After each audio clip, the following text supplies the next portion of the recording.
Dragon Ball Super Episode 62 review. Let's waste no time. Trunks just flies in, attacking Goku Black and Zamasu at full power in his new form, which we don't know what it is yet, and just gets nailed in the stomach. And I'm like, what the hell? Are you serious? Like, there's been so much hype right now about Super Trunks, and everybody's been going crazy over it over the last week. And he just flies in and just gets wrecked in one hit. Like, really, man? Really? Like, Trunks is supposed to lay the smackdown on Goku Black. He just flies in. Everybody's like, oh my god, Super Trunks. Flies in, gets wrecked on the first. Doesn't even land a punch before he gets knocked in the stomach.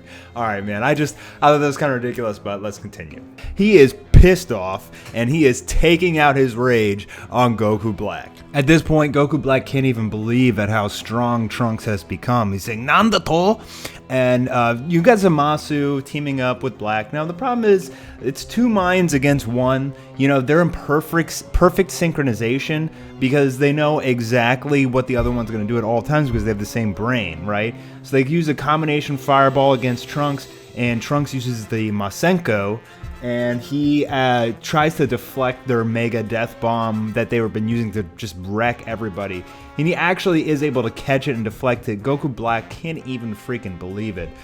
Trunks is a badass. He is stronger than Super Saiyan Blue at this point, somehow. Because Goku and Vegeta could not do that in the last episode. But Trunks is even stronger than that because he's able to deflect a double combined power bomb. He flies in, he kicks Zamasu in the face, he shoots a blast down at Black, and he is wrecking them 2 vs 1 pretty much until Black just gets up with a little bloody cheek and he's like, is that all you got? And basically he's able to counterattack against Trunks, and Trunks, you know, still obviously isn't anything. Vegeta tries to step in, Vegeta gets wrecked, combination attack by Zamasu and Black, and then Trunks gets blown away, but Trunks is furious and he powers back up and he's like, I'll defeat you both!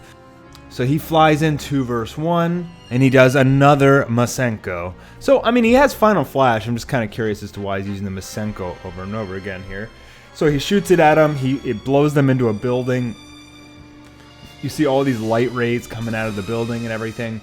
And he's basically just shooting all these continuous energy blasts into the building while he tells Vegeta and Bulma and everybody to escape. So she opens the time machine capsule. They all get in, and before they leave, Vegeta says, hey, Ma, here, take these Senzu beans. So hopefully Trunks won't die because they have the Senzu beans. Black's like, no, I don't think so. You ain't escaping. And then Trunks is like, no, I don't think so. So Black throws a blast, and then Trunks blocks it with his own blast. And our heroes escape, except for Trunks. And then Zamasu's like, don't worry, he'll be back.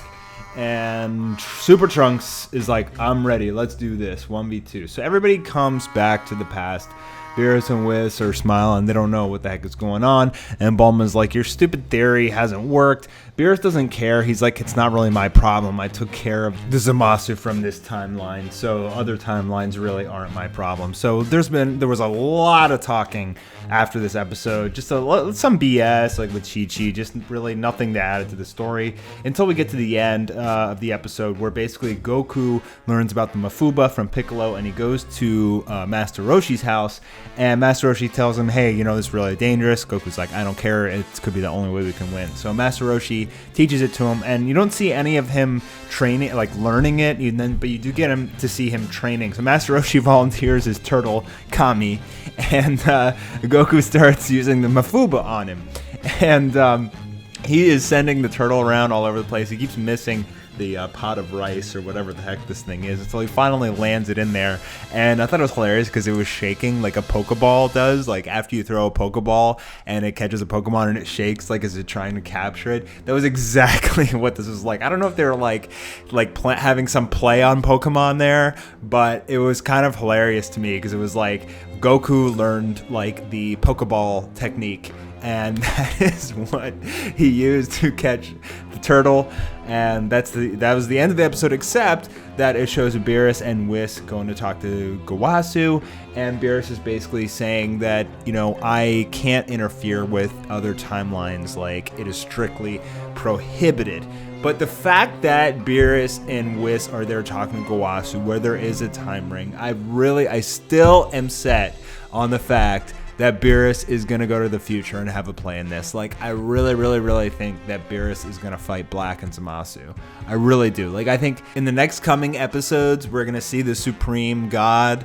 You know, I really think that within the next episode or two, Beerus is going to find a reason that he needs to break the law, the God law, in order to go to the future and beat this guy. Like, something is going to happen. But we'll have to find that out. So overall, a total rating based on animation, frames, landscapes, and other aspects, I would rate this about a 7.8 or so.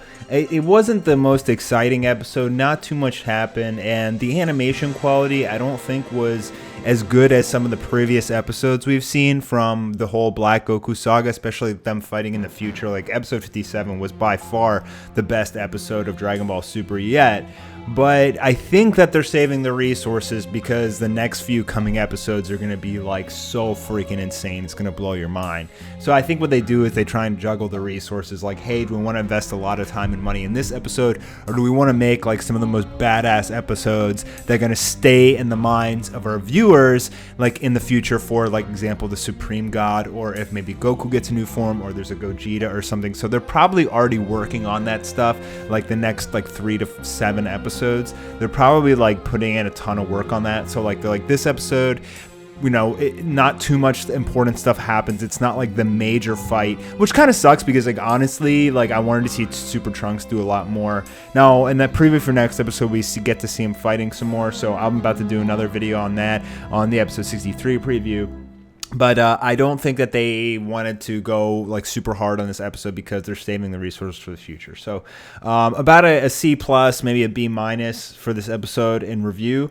It was still pretty good. I mean, things still happen. As long as like things are happening, like, it makes me happy. I just don't like when there's like a whole episode and like you don't learn anything, you don't, you know, gain any new information, nothing is explained. But there were a few new things in this, like Goku got a new ability. He did learn the Mafuba. So I don't know what the whole but was at the end of the episode description for 62. Maybe just the but was that it's dangerous.